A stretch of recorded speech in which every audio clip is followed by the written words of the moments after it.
با عرض سلام و درود، ادب و احترام به همه شما همراهان عزیز. راز 18 و درس 18 ما نام دارد در پی سلامتی خود باشد و تئودور روزولت در این باره میگوید که کلید شادی و موفقیت و فکری سالم در بدنی سالم است. در حساس ترین زمان تاریخی بشر از لحاظ توجه به بدنسازی و بهداشت زندگی میکنیم. امروز میتوانید طولانی تر و بهتر از زمان گذشته زندگی کنید. میتوانید در سلامتی کامل سن خود را به 80 یا 90 حتی 100 سال برسانید و اگر تصمیم بگیرید میتوانید نخست هدف شما حدی اقل سن 80 سال باشد. آنگاه به عادتهای بهداشتی روزمره خود نظری بیاندازید و از خودتان سوال کنید که آیا طریقاً زندگی کردن شما امکان رسیدن به 80 سال را به شما خواهد داد؟ برای ایجاد یک زندگی شاد، طولانی و سالم 3 کلید وجود دارد. کلید اول وزنی مناسب است. کاری کنید که وزن شما تحت کنترل باشد و سپس برای بقیه عمرتان لاغر و خوش اندام بمانید. یک فرموله 5 کلمه برای کاهش وزن و تناسب اندام وجود دارد. این فرمول ساده است: کم بخور و بیشتر ورزش کن. کلید دوم عزیزان غذای مناسب است و کلید رژیم مناسب خوردن غذاهای بهتر ولی به مقدار کمتر از آنهاست. بیشتری پروتئین های کم روغن، میوه‌جات و سبزیجات را میل کنید. دسرت ها، نوشابه ها، شیرینی و هر چیزی که قند دارد از وعده های غذایی خود حذف کنید. از خوردن نمک زیاد بپرهیزید. مصرف قند و شکر را قطع کنید.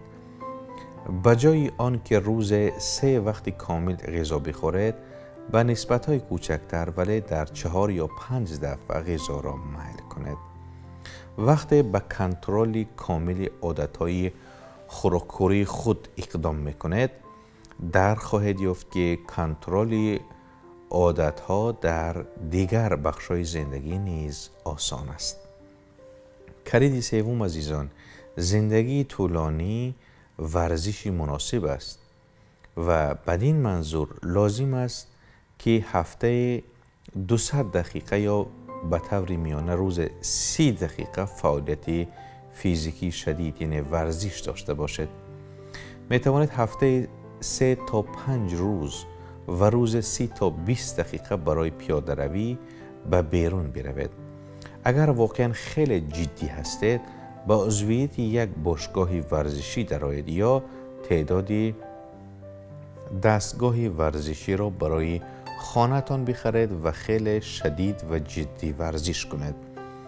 کلید سلامتی و عمر طولانی این است که شما هدف‌های شفاف و ویژه برای بالا بردن سطح تندرستی و تناسب اندام خود داشته باشید. برنامه بریزید و سپس هر روز طبق برنامه عمل کنید. به دست آوردن سلامتی کامل نیازمند خویش فرمایی، خویش کنترلی و خویشتن انتظامی شدید است، ولی نتیجه حاصل واقعا فوق‌العاده و جالب می باشد.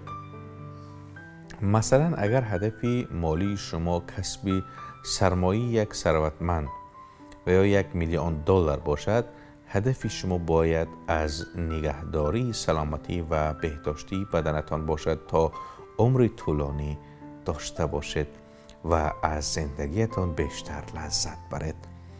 عزیزان، اینجا تمرین عملی میگوید که یک عادت بهداشتی را مشخص کنید که به آن احتیاج دارید تا بتوانید از وضعیت بهتری سلامتی و انرژی خود لذت ببرید.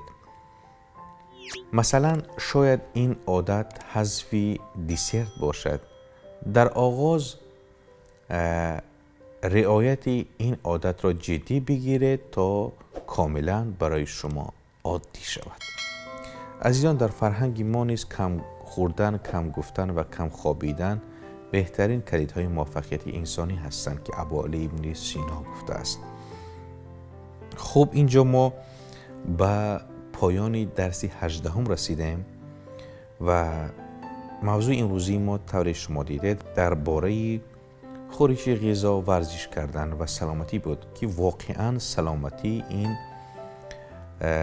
آن چیزی است که ما اگر دنبال موفقیت هستیم باید حتما از سلامتی برخوردار باشیم، زیرا بدون سلامتی نمیتوان به نتیجه های دلخواه و هدف های بزرگ دست یافت. به همین خاطر پیش از همه دنبال سلامتی خود باشید. تا برنامه‌های دیگر با امید سعادت و کاموری همه شما عزیزان با مرکز خیرات بمانید تا بهترین ها را بخواند.